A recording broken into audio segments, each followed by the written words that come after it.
মহামান্য supreme court যে ঐতিহাসিক রায় দিয়েছিলেন, সে রায়ের বিরুদ্ধে আমরা জানি বিভিন্ন রাজ্য এবং শিক্ষক সংগঠন রিট পিটিশন করেছিল। দীর্ঘদিন ধরে অপেক্ষা ছিলাম এই রিভিউ পিটিশনের ডেট কবে আমরা পাবো।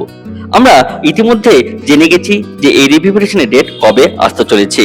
তাই আমরা এই ভিডিওতে আমরা আলোচনা করব এই রিভিউ পিটিশনের ডেট কবে আসতে চলেছে, এই রিভিউ পিটিশন কি ওপেন কোর্টে হবে তা নিয়ে আমরা বিস্তারিত আলোচনা করব। সঙ্গে আমরা আরো একটি গুরুত্বপূর্ণ কেস নিয়ে আলোচনা করব, যেটা হলো the state of Tripura versus Sajal দেবের কেসটি। দেরি করে শুরু করা যাক আজকের ভিডিওটি। আপনাদের কাছে রিকোয়েস্ট, এই চ্যানেলে নতুন হয়ে থাকলে অবশ্যই এই চ্যানেলকে সাবস্ক্রাইব করবেন এবং বেল আইকন নোটিফিকেশন অন করে রাখবেন এবং ভিডিওটি ভালো লাগলে অবশ্যই একটি লাইক করে দেবেন। আমরা সরাসরি চলে এসেছি সুপ্রিম কোর্ট অফ ইন্ডিয়ার যে অফিসিয়াল ওয়েবসাইট, সেই অফিসিয়াল ওয়েবসাইটে।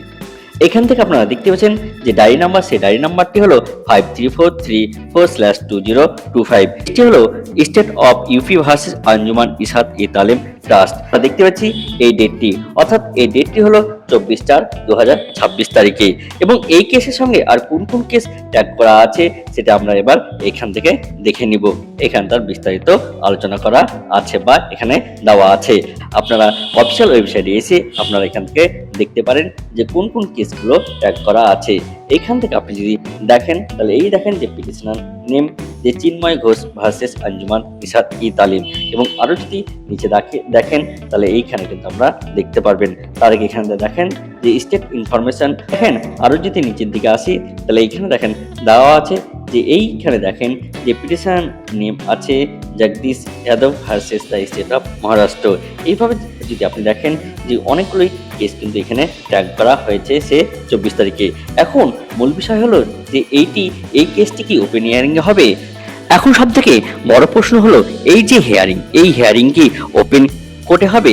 দেখেন এর আগের ভিডিওতে আমরা বারবার আলোচনা করেছি যে এই যে রিভিউ পিটিশন, এই যে শুনানি, এই শুনানি ওপেন কোর্টেই হবে।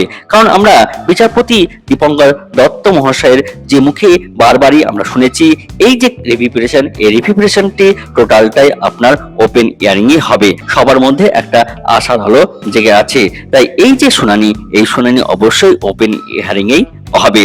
তাই দেখেন এই যে ডেটটা, অর্থাৎ এই যে 24/4/2026 তারিখ, আর কয়েকদিন পরেই আমরা দেখতে পাবো যে এই কেসের যে হিয়ারিং, এই হিয়ারিং এই 24/4/2026 তারিখেই হবে। এবং এই হিয়ারিং এ কি কি তথ্য উঠে আসে সেটা এখন গুরুত্বপূর্ণ বিষয়। এরপরে আমরা যেটি আলোচনা করব সব থেকে গুরুত্বপূর্ণ যে কেসটি, সেই কেসটি হলো the state of Tripura versus Sajal দেবের কেসটি। এই কেসের শুনানি আগামীকাল আছে। দেখেন এই কেসের যে শুনানি, এই কেসের শুনানিতে যে সুপ্রিম কোর্ট থেকে বলা হয়েছিল হলো যে রাজ্য সরকারকে রিজাইন্ডার দিতে বলা হয়েছিল, অর্থাৎ কিছু প্রশ্নের উত্তর দিতে বলা হয়েছিল। সেই প্রশ্নের উত্তর কি দেয় সে আগামীকালকে আমরা দেখতে পাবো যে মহামান্য সুপ্রিম কোর্টে ত্রিপুরা সরকার এই যে টেট সম্পর্কিত তারা কি কি প্রশ্নের উত্তর দেয়। তারা কেসে যে মহামান্য মূল্যবান বক্তব্যগুলো উঠে আসবে তা নিয়ে কিন্তু আমরা অবশ্যই কালকে ভিডিও করব। এ সম্পর্কিত ত্রিপুরা কেস নিয়ে কি ঘটে তা আমাদের সবারই নজর থাকবে সেই কেসের দিকে। সেই কেসে কি কি তথ্য উঠে আসে সেটা আমরা এখন দেখার বিষয়। তাই আপনাদের কাছে রিকোয়েস্ট, এই সম্পর্কিত যাবতীয় তথ্য পেতে এই চ্যানেলটিকে অবশ্যই সাবস্ক্রাইব করে রাখবেন। আজকে ভিডিওটা এই পর্যন্ত, এরপরে ভিডিওতে আবার দেখা হবে। ধন্যবাদ।